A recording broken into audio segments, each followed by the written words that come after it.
Assalamualaikum warahmatullahi wabarakatuh. Jumpa lagi dengan saya Tama dalam Ada Apa Gerangan Season 2. Bagaimana kabar kalian?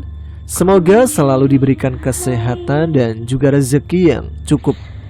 Kita jumpa lagi di segmen Cerita Nina Bobo, di mana dalam segmen ini saya akan membacakan sebuah cerita mistis untuk menemani waktu sebelum tidur kalian. Dan biasanya segmen cerita Nina Bobo ini akan hadir sedikit malam daripada episode yang lainnya ya, karena memang tujuannya untuk menemani atau menina bobokan kalian yang sampai jam segini belum bisa tidur. Nah, kali ini saya mendapatkan sebuah cerita yang ditulis oleh Mas Narto yang berjudul Penghuni Sungai Cisanggarung. Mungkin ada yang familiar dengan nama sungai ini. Seperti apa cerita lengkapnya? Langsung saja kita simak.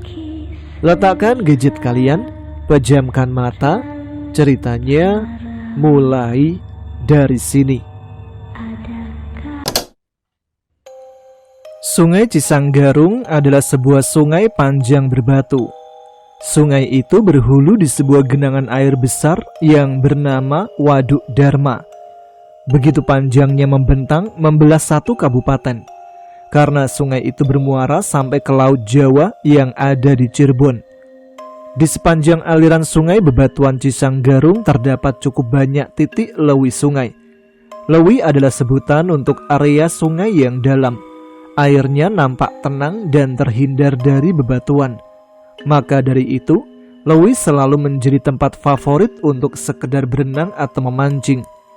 Namun, di balik ketenangan airnya yang mampu merayu setiap mata untuk mendekat, genangan air kecil itu pun terkadang menyimpan sebuah misteri di dalamnya. Dari kampung terkait, posisi lewi sungainya itu berada di bawah, jadi harus menurun agak curam, seakan berada di bawah jurang.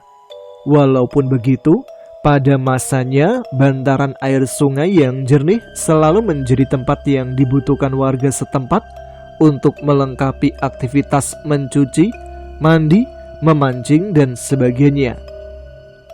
Siang itu, 3 anak laki-laki nampak asik bermain di sungai berbatu Cisanggarung. Kita sebut saja ketiga anak itu Udin, Idan, dan Ikin. Pindah ke sebelah yuk. Sepertinya di situ lebih seru buat kita berenang, ajak Idan pada kedua temannya. Bener juga kamu Dan, susah berenangnya kalau airnya dangkal. Mana di sini mah bebatuannya banyak banget, ucap Ikin menimpali.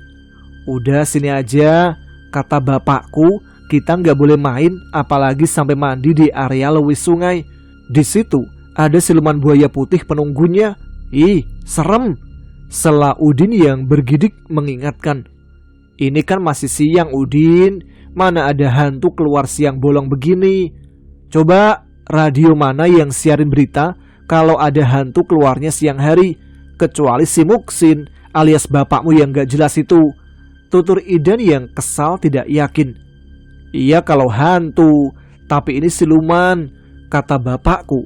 Mereka bisa muncul kapanpun mengincar orang-orang yang lengah, tegas Udin mempertahankan keyakinannya. Bapak lagi. Bapak dibawa-bawa terus. Aku juga punya bapak, tapi gak parno kayak bapakmu Din. Dasar anak cengeng, kesal Ikin. Idan dan Ikin segera beranjak mendekati area lewi. Mereka menaiki sebuah batu cukup besar yang berada tepat di bibir lewi sungai dan meloncat menceburkan diri. Mereka nampak asik bermain di tengah genangan air lewi yang permukaan airnya tenang, tanpa satu batu pun yang membatasi pergerakan mereka untuk berenang bebas. Namun berbeda dengan Udin.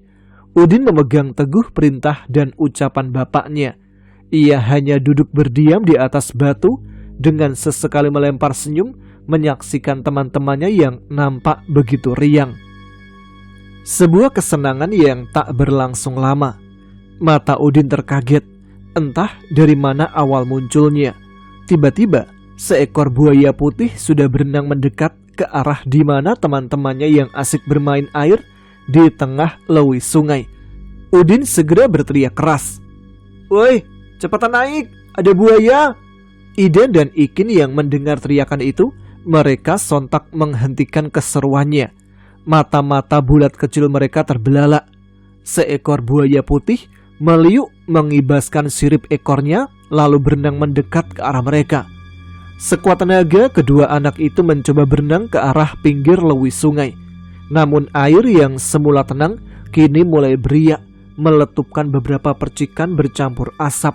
Seakan air sungai itu kini mendidih. Dengan arus yang perlahan berputar, membuat sebuah pusara air yang semakin lama semakin deras. Mereka berdua berteriak dengan tubuh yang tertarik memutar, terombang-ambing mengikuti pusara air.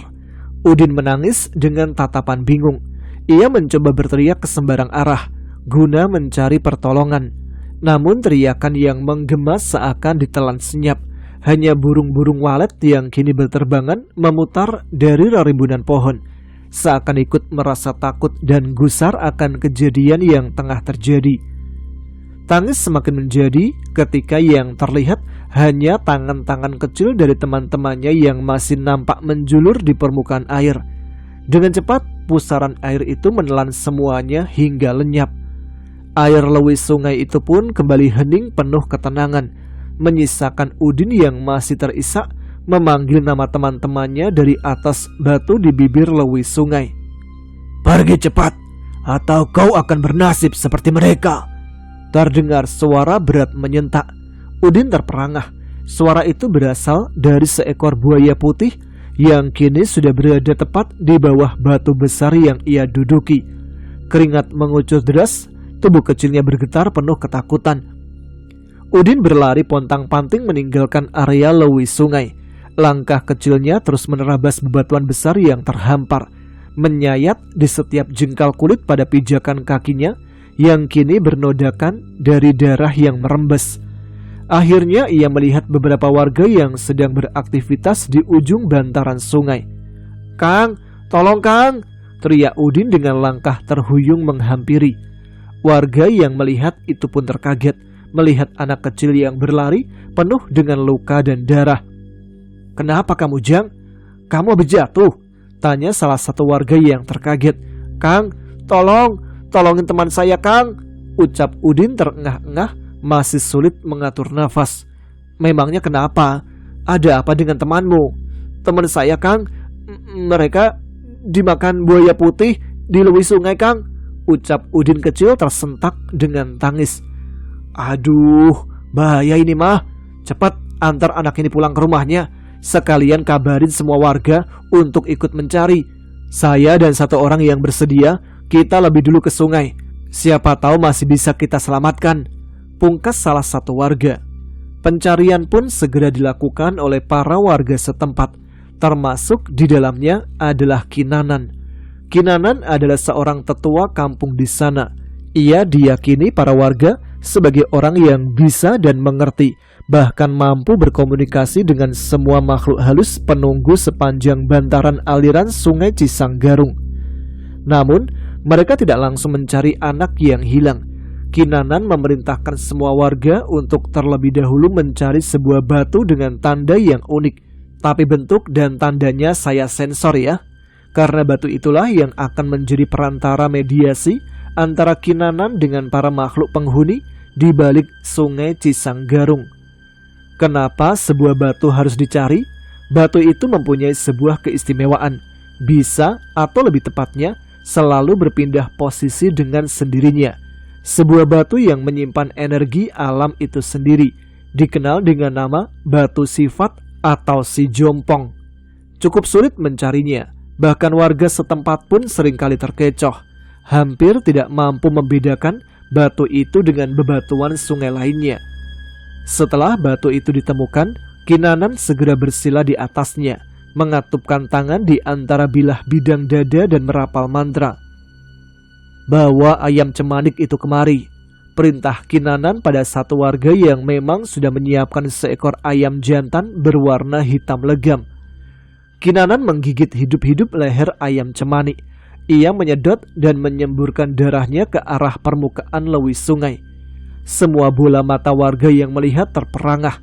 nampak asap seperti kabut menyembul keluar dari genangan air tenang yang sudah tersiram darah. Kinanan merapalkan mantranya kembali. Cukup lama sampai akhirnya Kinanan menghentikan rapalannya. "Percuma, anak itu sudah mati," ucap Kinanan yang bersila membuka mata di atas batu si Jompong. Mendengar ucapan Kinanan, para orang tua dari anak yang hilang langsung menangis histeris. Kinanan bangkit berniat meninggalkan area lewi sungai. Namun langkahnya terhenti oleh salah satu orang tua yang merangkul dan bersimpuh di kakinya. "Ki, tolong Ki, selamatkan anak laki-laki saya. Dia anak lelaki saya satu-satunya. Cari anak saya agar selamat. Saya akan memenuhi apapun yang Aki mau. Tolong Ki," ucap orang tua yang memohon sambil bersimpuh. Kinanan menggelengkan kepalanya keras, tanda ia tak bisa lebih jauh lagi untuk membantu dalam situasi kali ini. "Aku datang untuk membantu sebisaku, bukan karena apapun. Sebaiknya kalian ikhlas. Tunggu 1 atau 2 hari. Mayat anak-anak kalian pasti akan muncul di permukaan air," ucap Kinanan dengan tatapan yang terlempar jauh. Kinanan nampak tak peduli lagi dengan tangisan yang bersimpuh pada kakinya. Ia memaksakan langkah meninggalkan area lewi sungai. Beberapa warga yang awalnya membantu mencari dengan mengayuhkan batang-batang bambu panjang ke area dasar sungai, mereka pun menyudahi upaya pencarian. Bukan sekedar karena mereka percaya ucapan Kinanan, tapi memang sedari tadi mereka mencoba mengubek-ubek dasar sungai. Tidak ada satu tanda pun bahwa adanya anak-anak hilang di dasar sungai. Hari berikutnya, benar saja, kedua anak yang hilang pun ditemukan dengan kondisi sudah menjadi jasad yang mengambang. Namun tetap saja, dengan rupa yang tidak normal, tewas akibat tenggelam pada umumnya karena baru saja hitungan semalam. Dari sisi pandangan luar, jasad-jasad itu sudah bengkak memutih akibat warna coklat dari kulit tubuh yang sudah banyak mengelupas. Terlebih dari mulut-mulut jasad yang menganga terus mengeluarkan cairan keruh berbau busuk. "Bau banget, baru juga tenggelam sehari, seakan-akan semua jeruan anak-anak itu sudah busuk dan mencair," ucap salah satu warga yang tidak tahan menahan bau yang menyeruak. "Wajarlah, mereka bukan mati tenggelam biasa, tapi saripati kehidupannya dihisap oleh siluman buaya putih," tutur salah satu warga yang menimpali. Kejadian tewas dan tenggelam anak-anak itu bukanlah yang pertama, apalagi terakhir. Beberapa minggu berikutnya, seorang pemuda bernama Sakti, pemuda dari luar desa yang kebetulan melintas. Ia penasaran dengan beberapa warga yang nampak berlari panik melewatinya. "Tunggu Kang, ada apa ya? Kok kalian berlari panik?" tanya Sakti menghentikan langkah salah satu warga yang berlari. Itu Kang, ada korban lagi di lewi sungai," jawab singkat yang terburu melanjutkan langkah untuk berlari. Sakti yang mendengarnya tertegun mencoba menerka. "Korban? Korban apa yang orang itu maksud?" gumam Sakti yang mulai penasaran. Rasa penasaran membuat Sakti beranjak, melangkahkan kakinya untuk mengikuti beberapa warga yang berlari tergesa menuruni jurang ke arah sungai berbatu. Sesampainya di titik area lewi sungai, kini Sakti tahu korban apa yang dimaksud salah satu warga yang ia tanyai tadi. Terlihat satu jasad bertubuh besar mengambang di tengah lewi sungai yang aliran airnya nampak tenang.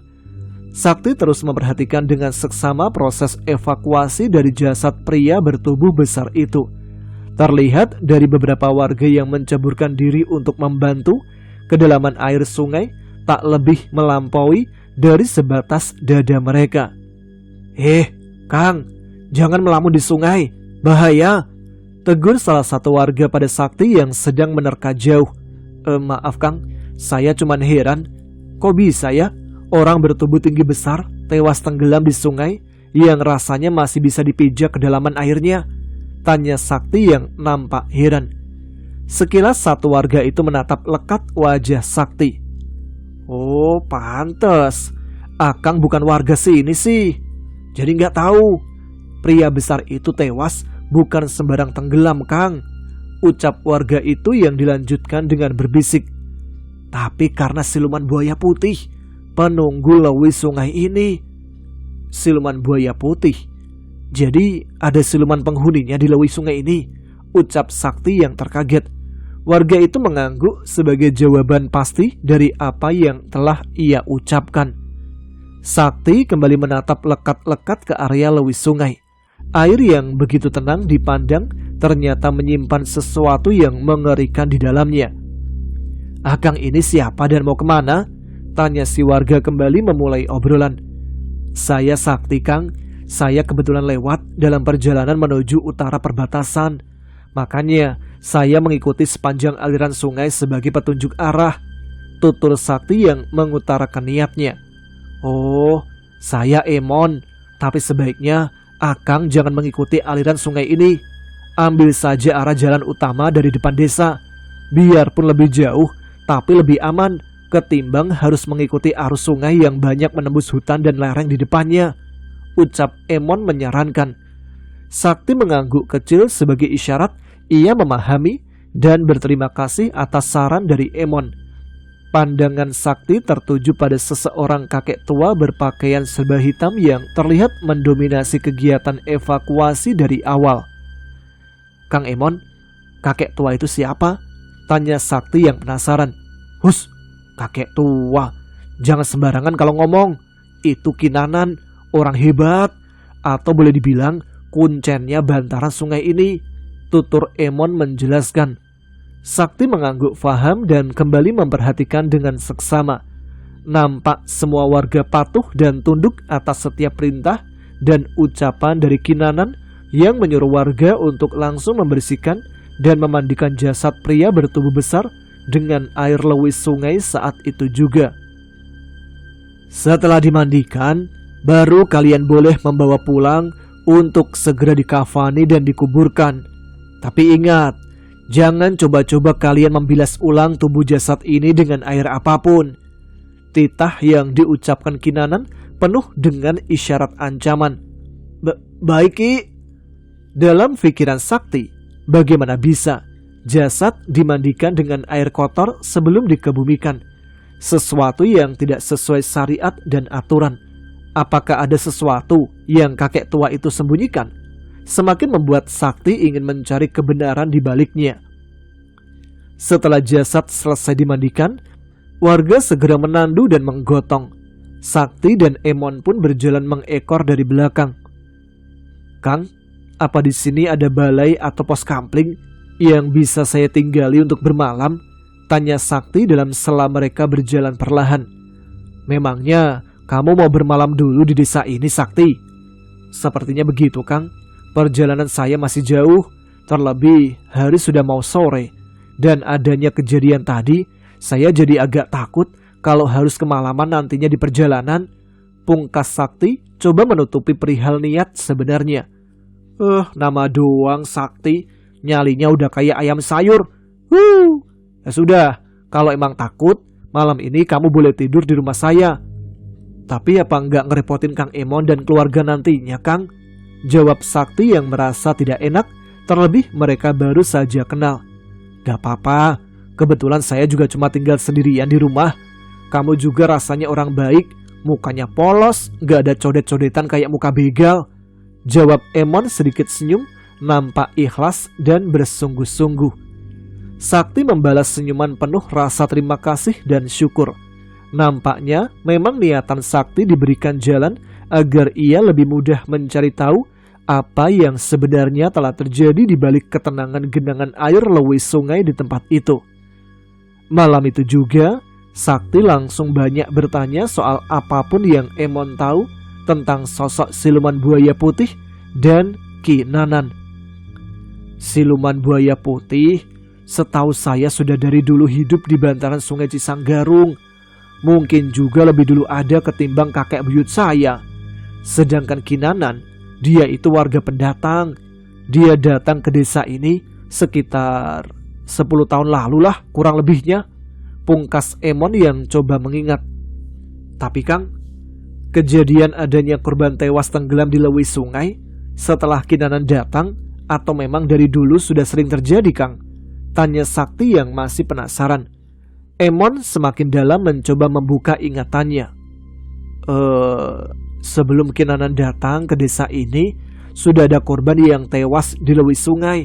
Tapi itu juga tak lama berselang. Setelahnya, Kinanan datang dan bermukim di dekat bantaran sungai. Pungkas Emon. Nampak kini mereka saling melamun, terdiam satu sama lain. Sakti yang terus menerka dengan pikirannya yang belum menemukan titik terang, dan Emon yang mencoba mengingat lebih banyak lagi kejadian-kejadian yang pernah terjadi di aliran sungai. Tapi, menurut mendiang kakekku, dulunya sosok buaya-buaya putih itu banyak mendiami di sepanjang bantaran sungai Cisanggarung. Bahkan kerap kali terlihat warga yang tak sengaja melihat penampakannya. Tapi dulu tak pernah ada kejadian tewas tenggelam, apalagi dengan tanda-tanda yang aneh seperti sekarang ini. Semakin kesini, semakin jarang ada yang melihat penampakan siluman buaya putih, kecuali ketika muncul sebelum memangsa korban. Tutur Emon yang coba kembali menerangkan. Penuturan Emon nampaknya sama sekali tak membantunya menemukan jawaban. Justru ia semakin bingung dan penasaran dengan sosok Kinanan. Ya, Kinanan memang satu-satunya orang yang patut dicurigai. Kang Emon, saya izin keluar ya. Saya harus memastikan sesuatu lebih dulu, ucap Sakti di sela lamunan mereka. Memastikan apa kamu, Sakti? Jangan bilang kau ingin ke lewi sungai dan mencari tahu tentang siluman buaya putih, tanya Emon yang terkaget. Saya hanya ingin memastikan dari jauh saja, Kang. Toh jika masalah ini terus berlanjut, warga di sini juga akan terus terancam nantinya. Sejenak Emon berpikir. Iya sih, ada benarnya kamu, Sakti. Sungai yang awalnya selalu menjadi pelengkap kebutuhan warga, sekarang nampak penuh ancaman. Tapi terlalu berbahaya kalau kita coba mencari tahu sendiri. Kinanan yang kami percayai mempunyai kemampuan pun hanya bisa membantu sebisanya, ucap Emon yang nampak ragu dengan tindakan yang akan dilakukan Sakti. Justru itu, Kang Emon, saya malah sedikit curiga dengan Kinanan. Menurutku, kakek tua itu hanya membantu mencari korban. Kenapa tidak membantu mengatasi masalahnya? Pungkas Sakti dengan rasa yakin. Iya juga ya, saya jadi ikut penasaran. Ya sudah, ayo kita ke sungai.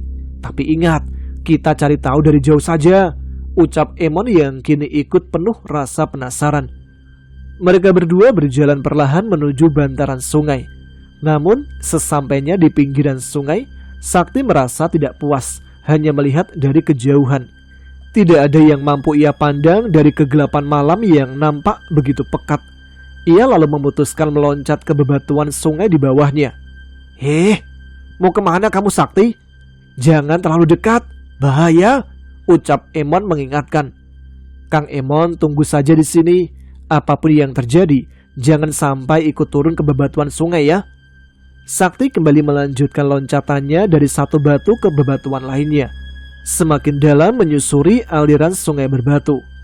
Langkah yang begitu berhati-hati seiring dengan desiran gemericik air yang mengalir melewati setiap bila-bila bebatuan yang terhampar. Semakin dekat Sakti ke area lewi sungai yang dituju, semakin jelas juga pandangan yang ia dapat.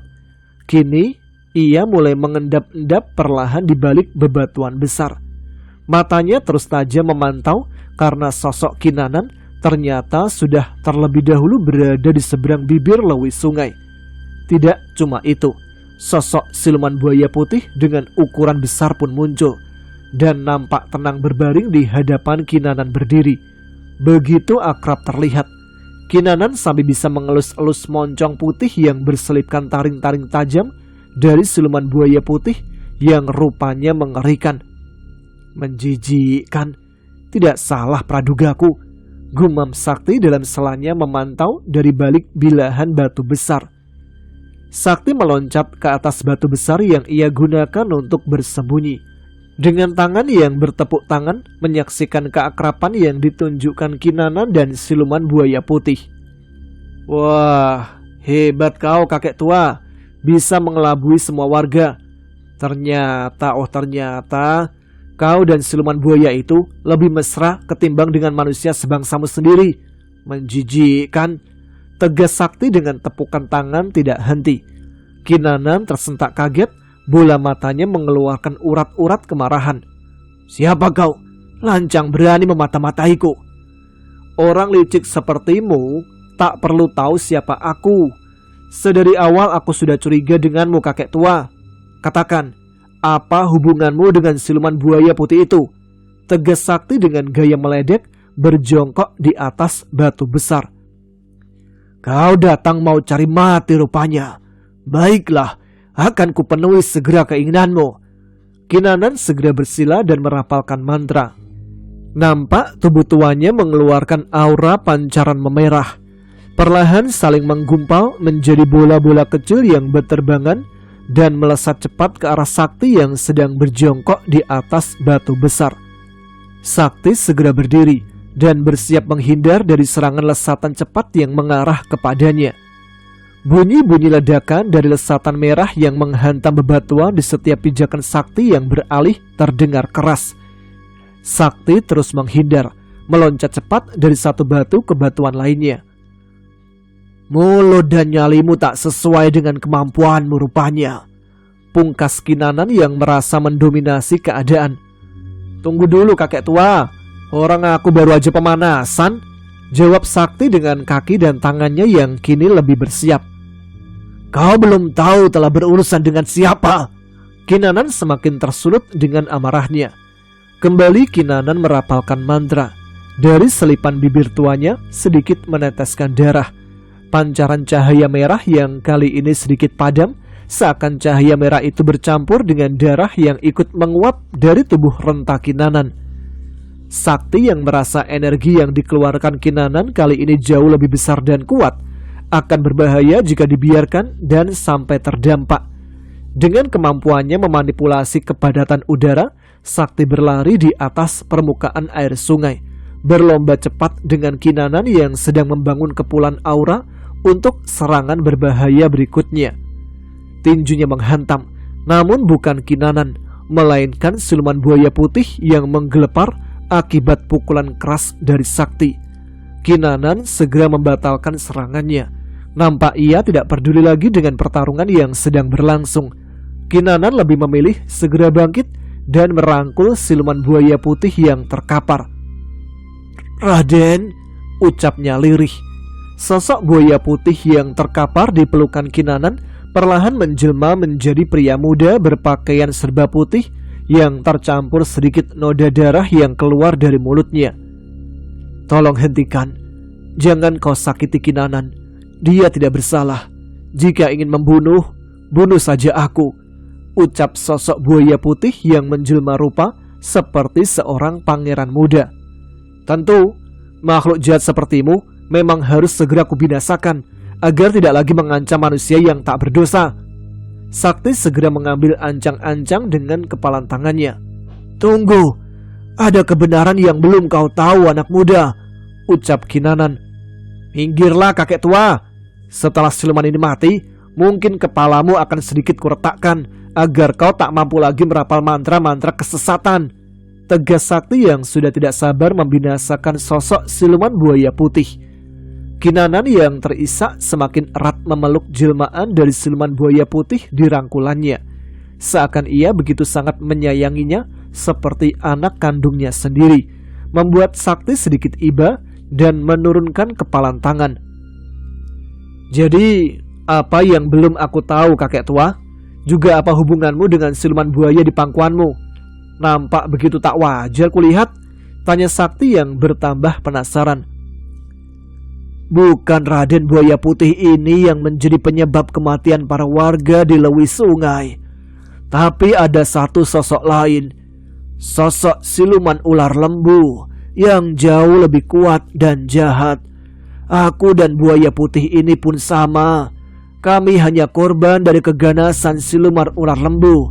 Maka dari itu, aku merawat dan menyayangi Raden sebagai titipan terakhir dari Ki Ambon, mendiang Raja Siluman Buaya Putih, penguasa kerajaan siluman buaya di aliran sungai ini. tutur Kinanan dengan mata berkaca yang nampak tulus dengan ucapannya.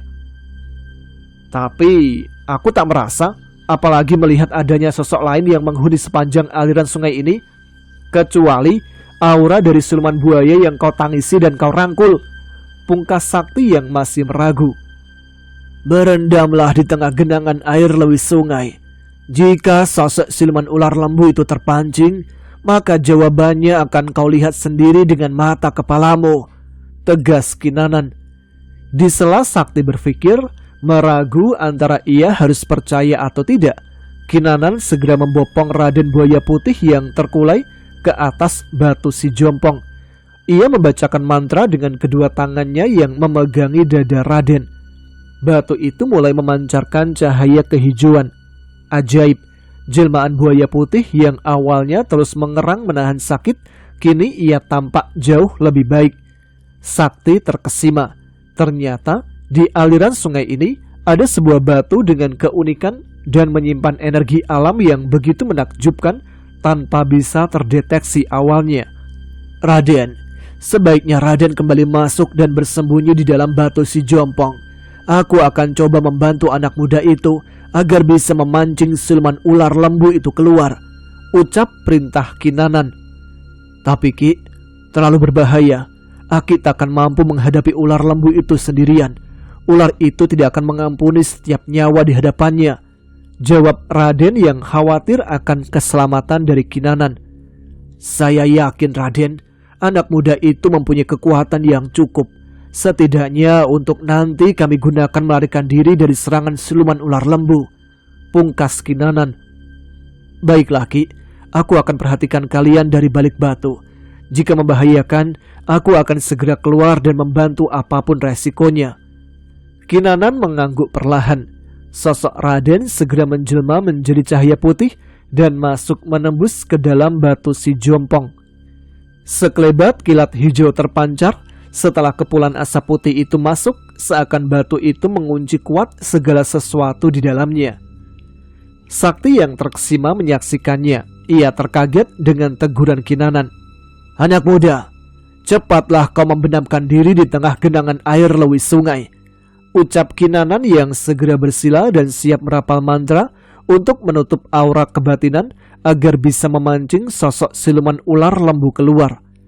Sakti segera berjalan perlahan, semakin menceburkan dirinya terus semakin dalam ke area tengah lewis sungai. Dinginnya air sungai bercampur udara malam membuat Sakti menggigil. Setelah cukup lama menunggu, sayup mulai terdengar dengusan nafas berat menyibak air. Pernah lihat kerbau mandi dan mendengar nafasnya pada permukaan air? Nah, begitulah kira-kira suaranya, namun lebih sedikit berat dan panjang. Suara dengusan nafas cukup keras membuat Sakti bersiaga dengan mengedarkan pandang. Namun tatapan tajamnya tak menemukan sosok aneh apapun di area lewis sungai tempat ia berendam. Hanya saja air sungai di sekitarannya kini terasa beriak, perlahan menjalar dari ujung pijakan kaki di dasar sungai sampai batas dada yang terendam air.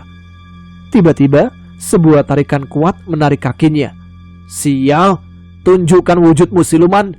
Sakti mengepalkan tangan dan meninju ke arah dasar sungai, di mana tarikan di kakinya terasa semakin kuat. Pukulannya menghamburkan cukup banyak air lewis sungai. Sakti terperangah. Satu sosok muncul bertengger di hadapannya. Sosok ular hitam bertanduk seperti kerbau, namun dengan ukuran tubuh yang tidak normal seharusnya ular panjang pada umumnya. Sosok itu gempal dan membulat, persis seperti badan kerbau tanpa kaki. Suara yang mendecis dari lidah bercabang yang menjulur di antara susunan gigi taring menyeringai penuh tatapan ingin memangsa. Liurnya terus menetes deras. Air sungai yang semula terasa dingin hingga menembus sendi tulang, setelah tercampur liur berbisa, kini genangan air itu membuih berasap dan terasa panas, terus semakin panas. Sakti mengepalkan tangannya mencoba melakukan perlawanan. Sosok ular lembu itu sama sekali tak bergeming sedikit pun. Justru Sakti yang terpingkal menahan sakit akibat pukulannya sendiri. Aneh. Jauh dari perkiraannya, tampaknya Ular lembu ini mampu melenyapkan semua aura kebatinan yang ada di sekitarnya. Pantas jika sosok ular lembu itu selama ini tak pernah terdeteksi siapapun. Sakti berteriak menggerang menahan panas dari air lewis sungai yang terus mendidih. "Sakti! Sakti! Cepat naik!" Kang Emon datang membantu dengan menjulurkan batang bambu panjang ke arah tengah lewis sungai di mana Sakti berada. Kinanan pun tak tinggal diam. Cahaya-cahaya merah yang melesat menghantam kepala siluman ular lembu membentur begitu keras. Tak mau membuang kesempatan, Sakti segera merayap naik menggunakan pijakan batang bambu yang dijulurkan. "Cepat, kalian semua berkumpul di batu yang kupijak," teriak Kinanan dalam sela halaunya. Mereka bertiga pun berhimpitan di sebuah bidang batu. Batu yang kini kembali memancarkan cahaya kehijauannya. Namun kali ini, dengan balutan cahaya sedikit putih, terasa pancaran energi dari siluman buaya yang membantu. Siluman ular lembu nampak enggan lebih mendekat, hanya mampu bertengger menatap tajam dengan kedua mata sipit yang sangat merah. Terdengar kembali suara decisan. Perlahan, sosok itu kembali membenamkan tubuh besarnya di dasar lewis sungai. Nampak seketika air berbuih panas kembali normal dengan arus yang kembali tenang. "Sebaiknya kita cepat menjauh dari area lewis sungai," ajak Kinanan. Dalam sela langkah kecil, mereka menyusuri bebatuan ke arah pinggir sungai. "Kang Emon, kenapa Kang nyusul? Sudah kubilang kan berbahaya." Tapi makasih ya," ucap pelan Sakti. "Iya, sama-sama Sakti. Lebih bahaya lagi kalau saya nggak nyusul," jawab Emon singkat. Namun begitulah, terkadang kita tidak tahu situasi yang akan terjadi, tapi pertolongan kadang datang dari orang yang tidak kita duga. Sesampainya mereka di pinggiran sungai, nampak Sakti dengan raut wajah yang masih terlempar jauh menatap ke arah lewis sungai. "Besok pagi, datanglah ke gubukku anak muda. Akan kuberitahu semuanya lebih jauh. Siapa tahu dengan adanya kau, kita bisa mengakhiri ini semua," tutur Kinanan yang nampak tubuh tuanya sangat kelelahan setelah pergulatan malam ini. "Baik Ki, saya pasti datang." Keesokan paginya, Sakti berjalan ditemani Kang Emon sebagai petunjuk arah. "Ini Sakti, rumahnya Kinanan," tunjuk Emon pada satu-satunya rumah kayu di dekat bantaran sungai. Sebuah rumah yang nampak kecil, seakan rumah itu hanya sebuah gubuk saung untuk persinggahan sementara. Mereka berdua segera berjalan mendekati pintu. "Masuklah anak muda," sahut Kinanan dari balik pintu yang masih tertutup, seakan dia telah mengetahui Sakti sudah sampai di depan pintu gubuk kecilnya. Pintu dibuka dan mereka pun segera masuk. Di dalam gubuk pun memang semua terlihat sederhana. Tak ada barang-barang lainnya selain dipan bambu yang kini digunakan Kinanan bersila. "Ki," tegur sapa Sakti pelan dengan sedikit menundukkan kepala, tanda kini ia menghormati Kinanan. Kinanan tersenyum dengan sikap ramah Sakti kali ini. Ia segera bangkit mempersilakan tamunya untuk duduk di atas dipan. "Silakan duduk anak muda," sembari Kinanan menyuguhkan teh hangat. Nampak Sakti dan Emon sudah bersiap, seakan tidak sabar untuk segera mendengar tentang asal-usul siluman ular lembu yang mereka jumpai semalam. Kinanan menyulut sebatang rokok. Seiring dengan hembusan asap dari mulutnya yang dikepulkan sedikit tak beraturan, Kinanan pun memulai ceritanya. "Semua berawal dari hulu sungai di Waduk Tua." Jadi agar teman-teman bisa mendapatkan sedikit gambaran, kita bahas tentang waduk yang dibuat pada masa penjajahan Belanda itu ya. Sebuah waduk yang sangat besar, karena pada masa pembuatannya harus menenggelamkan 8 desa. Di setiap ujung waduk dikelilingi perbukitan dan lembah. Namun ada satu yang unik, ada sebuah bukit kecil di tengah waduk, tepatnya lebih menyondong ke arah utara. Namun bukan semata-mata sengaja tak diratakan untuk sekedar estetik pemandangan semata, karena memang bukit kecil itu tak bisa sama sekali dikeruk dengan cara apapun. Tentu bukan tanpa alasan.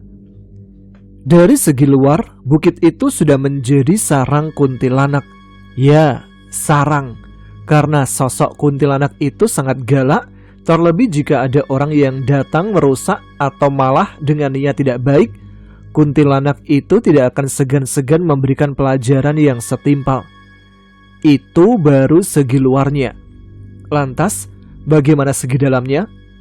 Bukit kecil itu adalah prasasti penanda adanya sebuah kerajaan halus di baliknya. Hal itu diperkuat dengan kerap kali terdengar suara-suara gamelan dan gong yang sering terdengar menggema pada malam-malam tertentu.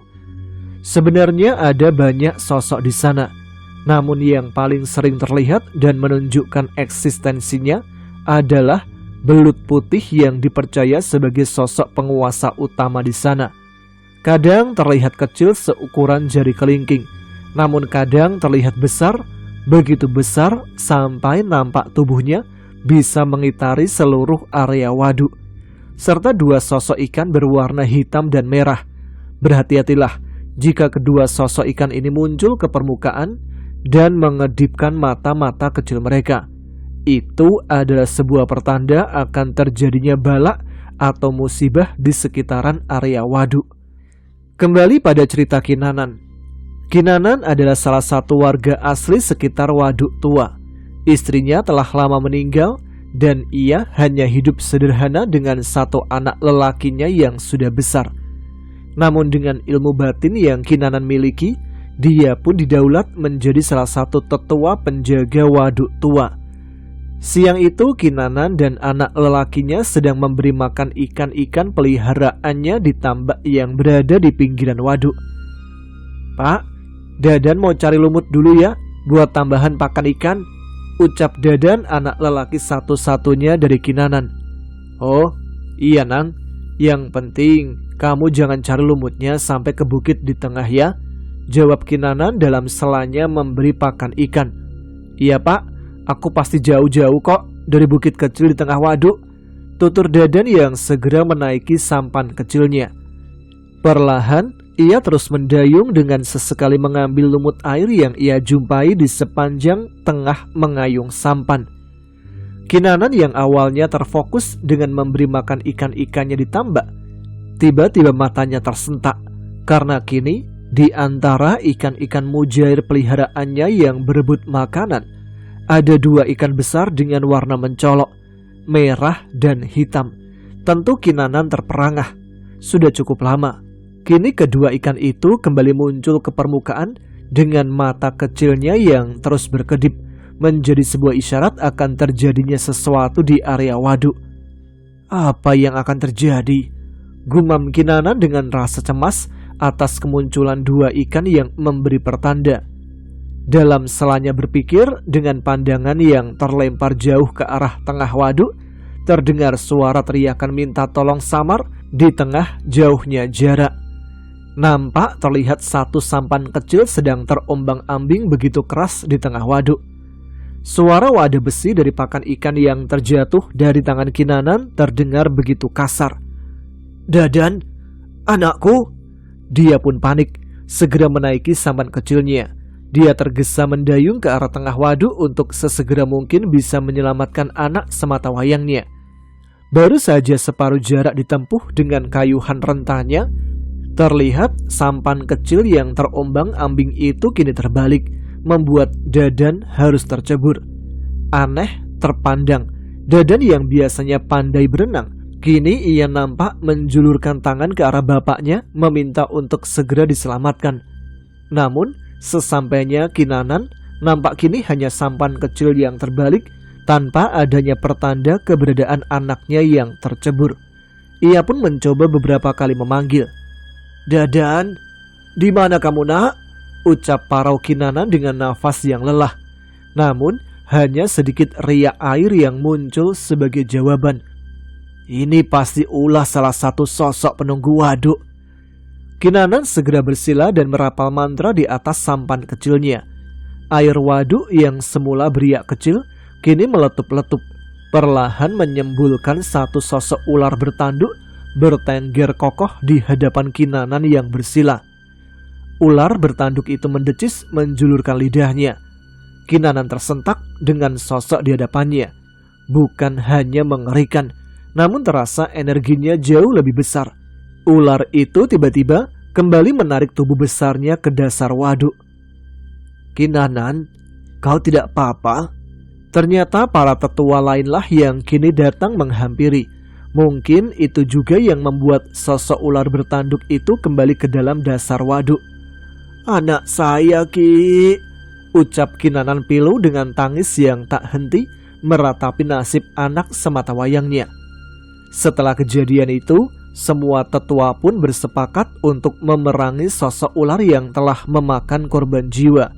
Terlebih, korbannya itu adalah anak dari salah satu tetua yang senantiasa mengabdikan diri untuk ikut serta menjaga ketentraman waduk tua. Namun, beberapa kali mereka mencoba, sosok ular bertanduk itu selalu lebih unggul.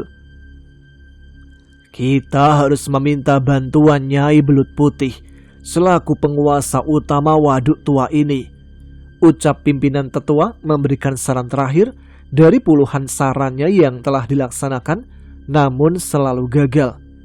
Pada malam yang telah disepakati, mereka membawa perahu yang sedikit besar, karena bukan hanya kelima tetua yang ikut, melainkan mereka membawa 1 ekor kerbau hidup untuk dijadikan hadiah pada Ratu Belut Putih. Sesampainya di bukit kecil tengah waduk, kelima tetua langsung disambut oleh suara cekikikan kuntilanak penunggu luar bukit kecil. "Itu kuntilanaknya di atas pohon," ucap salah satu tetua yang menemukan keberadaan kuntilanak sedang bertengger di atas dahan pohon. "Cepat, lemparkan jaring ikannya," teriak tetua lainnya. Jaring ikan yang telah disiapkan dan diberi mantra sebelumnya segera dilempar dan berhasil menjerat sosok kuntilanak. Kini suara cekikikannya berubah jadi erangan kesakitan. Setelah sosok kuntilanak berhasil diamankan, barulah mereka melakukan sebuah ritual dengan kerbau yang mereka bawa untuk mengundang sang penguasa waduk sebenarnya. Udara malam yang berhembus sayup membawa desiran bunyi gamelan yang sesekali dihantam bunyi gong keras. Terdengar bunyi sibakan nerumputan yang tumbuh liar di antara lekuk bukit kecil. Perlahan, satu sosok belut putih besar muncul di hadapan para tetua. "Ada apa kalian repot-repot datang dengan membawa hadiah kepadaku?" tanya suara yang keluar dari sosok belut putih besar itu. "Nyai, kita sudah sepakat untuk hidup berdampingan, tapi mungkin ada yang luput dari pengawasan Nyai. Ular bertanduk telah memakan korban manusia, Nyai. Kami sudah mencoba melawannya sendiri, namun ular itu terlalu kuat untuk kami. Jadi saya mohon kebijaksanaan Nyai untuk membantu," ucap pimpinan tetua yang nampak berhati-hati dalam setiap ucapannya. "Ular lembu itu memang serakah dan kejam. Dia juga sering memakan bangsanya sendiri.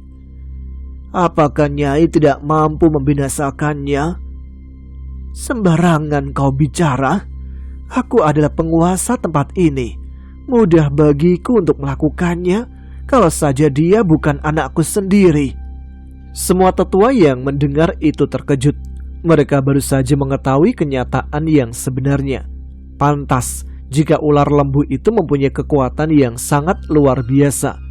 Muka para tetua tertunduk seakan mereka kehilangan harapan. "Kalian jangan berkecil hati. Mungkin aku tidak akan tega untuk sampai membunuh anakku sendiri. Tapi sudah menjadi kewajibanku untuk menciptakan kedamaian dan ketenangan di sekitar waduk kekuasaanku. Demi itu semua, akan kuusir dia sekarang juga." Belut putih itu pun merebahkan tubuh besarnya, meliuk cepat kembali ke dasar waduk. Tidak lama, dari ujung selatan terdengar ledakan keras. Terlihat air waduk meletup cukup tinggi. Tidak lama terdengar suara sayup terbawa angin. "Ular lembu itu telah kuusir dari tempatku." Semua tetua pun bersyukur tenang atas ucapan yang sayup terbawa angin. Namun berbeda dengan Kinanan yang anak sematawayangnya telah menjadi korban. Ia belum sepenuhnya terima jika siluman ular lembu itu hanya diusir. Hari demi hari pikirannya terus berkecamuk. Akhirnya Kinanan memutuskan langkah mengikuti sepanjang bantaran aliran sungai, mencoba mencari tahu kemana perginya sosok siluman ular lembu. Sampai pada suatu malam, dalam langkahnya menyusuri sungai berbatu, Kinanan mendengar suara-suara ledakan keras serta erangan kesakitan. Setelah mendekat, kini ia mampu melihat. Akhirnya ia menemukan sosok siluman ular lembu. Namun nampak sosok ular itu dalam sebuah pertarungan yang besar, seakan tengah terjadi perebutan wilayah dengan para siluman buaya putih. Melihat kesempatan itu, Kinanan tidak membuang waktunya lagi. Baguslah, ternyata aku tak harus sendirian melawan ular jahanam itu. Ia segera bersila merapal mantra. Tubuh tuanya memancarkan cahaya-cahaya merah yang melesat ke arah sosok siluman ular lembu. Ular itu mendesis menatap tajam ke arah Kinanan, membuka mulut bertaringnya, dan cairan berbisa menyembur ke sembarang arah. Kinanan dan para siluman buaya putih saling bahu-membahu melakukan serangan. Namun, sosok ular lembu itu nampaknya lebih kuat dan mendominasi pertempuran. Sampai air sungai pun kini terlihat memerah karena sudah terlalu banyak bercampur bisa dan darah dari para siluman buaya putih yang harus tewas terkapar di bantaran lewi sungai. Satu sosok buaya putih menjelma menjadi rupa manusia. Ia berlari ke arah Kinanan dengan menggendong satu anakan buaya putih kecil di pelukannya. Siapapun kamu, aku Ki Ambon sebagai raja para buaya putih berterima kasih atas upayamu membantu kami. Tapi sosok ular ini terlalu kuat, kita tidak akan mampu mengalahkannya. Jadi tolonglah bawa saja anakku pergi bersamamu. Dia titisanku satu-satunya. Ucapan memohon dari buaya putih yang menjelma rupa. Kinanan yang teringat dengan anak semata wayangnya yang harus tewas akibat siluman ular itu pun menjadi tidak tega mengalahkan rasa dendamnya selama ini. Ia pun segera mengambil alih buaya kecil itu. Siluman ular yang mengetahui itu meliuk cepat mendekati ke arah mereka. Cepat pergi, aku tidak akan mampu berlama-lama menahan siluman ular jahat ini. Sosok jelmaan buaya putih mencoba menahan ular lembu dengan sisa-sisa tenaga terakhirnya. Ia mengorbankan dirinya menjadi tameng agar Kinanan bisa membawa titisan terakhirnya menjauh dari jangkauan siluman ular lembu. Kinanan terus berlari dengan merangkul buaya kecil di pelukannya ke tepian sungai. Sesampainya di tepian sungai, Kinanan kembali menatap jauh ke arah lewi sungai. Terlihat tubuh dari jelmaan buaya putih kini sudah berada dalam himpitan taring ular lembu. Begitu menyeramkan, seakan ular lembu itu sengaja menunggu Kinanan kembali menatapnya. Barulah ia menelan bulat-bulat tubuh yang terselip di antara taring tajamnya. Dengan wajah dan lidah yang menjulur, nampak sangat menikmati. Aku pasti akan menjaga keturunan terakhirmu, ucap Kinanan lirih. Semenjak itulah Kinanan putuskan untuk bermukim di tepian sungai. Ia terus merawat anak buaya putih itu seperti anaknya sendiri. Bahkan menamai anak buaya putih itu dengan sebutan Raden. Ia pun sering mendatangi area bantaran sungai sampai akhirnya setelah bertahun-tahun ia menemukan sebuah batu yang menyimpan energi alam itu sendiri. Sebuah batu yang sulit ditemukan karena batu itu mempunyai sifat selalu berpindah dengan sendirinya. Setelah cukup yakin dengan kekuatan batu itu, Kinanan pun mengembalikan sosok Raden Buaya Putih ke sungai dengan catatan Raden tetap dalam jangkauan energi batu alam yang nanti akan menjaganya. Semenjak itu pula, Raden selalu berniat menolong manusia lengah yang menjadi incaran siluman lembu dengan cara memunculkan diri lebih dahulu agar mereka segera pergi. Namun Raden selalu kalah cepat. Ular lembu itu licik dan sangat kuat. Ia mampu merubah arus sungai untuk menarik para korbannya mendekat. Kinanan yang kemampuannya dari awal pun sudah tidak sebanding dengan siluman ular lembu. Ia hanya bisa membantu dengan cara mencari jasad korban. Setidaknya jasad-jasad itu bisa dikuburkan dengan layak. Jadi, seperti itulah awal ceritanya. Kenapa aku bisa datang ke desa ini dan kenapa aku begitu menyayangi Raden Siluman Buaya Putih seperti anakku sendiri. Tutur Kinanan yang selesai dengan ceritanya. Sakti dan Emon kini semakin paham atas semua teka-teki Raden si Buaya Putih serta Kinanan dan sosok ular lembu. Tapi Ki, kenapa Aki tidak menjelaskan dari awal perihal ular lembu pada semua warga? Kalau begini kan semua jadi salah kaprah, tutur Emon yang menyela. Tidak semudah itu. Aku sudah bilang, siluman ular lembu itu begitu licik. Tanpa bukti yang nyata, apa manusia bisa percaya hanya sekedar dengan ucapan semata? Contohnya anak muda ini, yang padahal mempunyai ilmu kebatinan, tapi tak mampu menerka. Ucap Kinanan sedikit senyum, namun melempar sindiran pada Sakti. Iya Ki, saya minta maaf atas kehilafan saya. Yang terpenting sekarang, bagaimana cara kita melawan sosok ular lembu itu? Kekuatannya sungguh di luar nalar, ucap Sakti yang bingung. Sejujurnya aku terfikirkan satu cara, namun resikonya sangat besar dan belum tentu berhasil, ucap Kinanan dengan pandangan jauh menerka. Apa itu Ki? Aku sudah lama meneliti kekuatan dari batu si Jompong.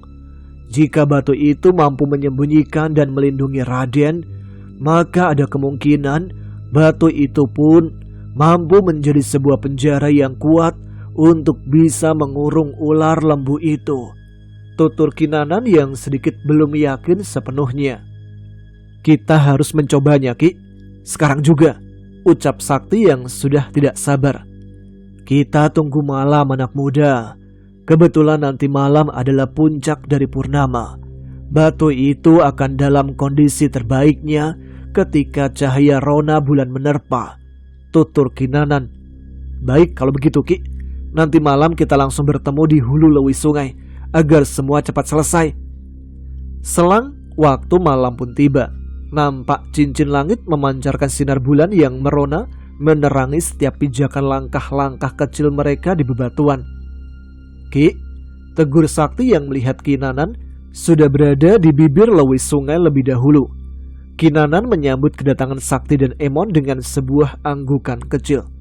Bau tubuh kita sudah ditandai anak muda. Kita perlu umpan baru untuk memancing siluman ular lembu itu agar keluar. Seakan hati mereka saling terkoneksi dengan bola mata yang menatap ke arah Kang Emon. Loh, kok saya? Tutur Emon yang peka atas tatapan mereka. Hanya kesediaan Kang Emon saat ini yang mampu membuat rencana kita akan berhasil, tutur Sakti dengan penuh harap. Demi ketentraman desa dan sungai ini, baiklah. Tapi ingat Sakti, kamu jangan lengah. Langsung bantu aku naik kalau siluman ular lembu itu telah keluar, ucap Emon yang tak bisa menyembunyikan rasa takutnya. Pasti Kang Emon, setelah sosok itu terpancing, aku dan Kinanan yang akan menangani ular lembu keparat itu. Mendengar ucapan Sakti, kepercayaan diri dan nyali Kang Emon semakin kuat. Ia segera melepas pakaiannya dan perlahan menceburkan diri di area tengah Lewi Sungai. Tak perlu menunggu waktu lama. Dengan bau manusia normal, kini pertanda kemunculan sosok ular lembu mulai terdeteksi. Terdengar dengusan nafas keras menyibak air. Namun tubuh Kang Emon yang memang sedari awal menggigil karena dinginnya air, kini semakin bergetar karena rasa takutnya. Sosok ular lembu menyembul keluar tepat di hadapan Kang Emon. Dia mendesis membuka mulut lebar-lebar, segera ingin melahap. Sakti! Serentak sebelum mulut ular itu melahap, sebuah tarikan cepat menyeret tubuh Kang Emon ke arah bibir Lewi Sungai. Terima kasih Raden, ucap Kang Emon syok karena sosok yang telah menarik tubuhnya dari serangan ular adalah Raden si Buaya Putih. Sakti kini muncul berdiri di bilahan batu besar. Apa semuanya sudah siap Kinanan? Teriak Sakti pada Kinanan yang bersila di batu si Jompong tepat berada di seberangnya. Sudah anak muda, ingat, jangan sampai kau tercebur ke dalam air Lewi. atau kekuatanmu akan menurun dan semuanya akan gagal. Balas Kinanan yang segera merapal mantra. Nampak aura merah padam keluar dari tubuh rentannya, seakan aura yang dikeluarkan Kinanan bercampur dengan darah. Pukulan-pukulan jauh bertubi-tubi terus Sakti lancarkan. Sosok siluman ular lembu perlahan terhantam berangsur mundur mendekat ke arah Kinanan dan batu si Jompong. Aura merah padam yang sudah mengepul banyak menyelimuti sosok ular lembu. Aura itu menarik paksa ular lembu, perlahan tubuh gempalnya tersedot masuk. Ini belum selesai manusia. Suatu saat aku akan menemukan cara untuk keluar. Akan kuhabisi semuanya lebih dari sebelumnya. Desisan menyeringai ular itu sebelum benar-benar lenyap. Tubuh tua Kinanan roboh, darah menyembur dari sela mulut tuanya. Sakti, Kang Emon dan Raden segera menghampiri Kinanan yang terkapar di atas batu. Raden, kini Raden bisa hidup bebas di tempat yang semestinya berada. Jagalah terus batu si Jompong, agar tidak ada manusia yang berhati iblis datang membantu sosok ular lembu itu bisa kembali keluar. Ucap renta Kinanan dalam tarikan nafas terakhirnya. Raden Buaya Putih terisak pilu. Bukan hanya orang yang telah berjasa karena ia kehilangan seseorang yang telah menjadi ayah sambungnya.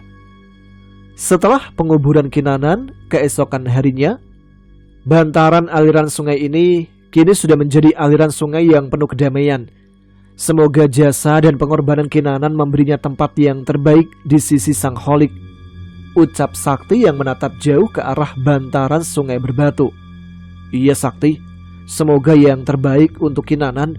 Oh iya, kamu yakin akan melanjutkan perjalanan, gak menetap saja di desa ini?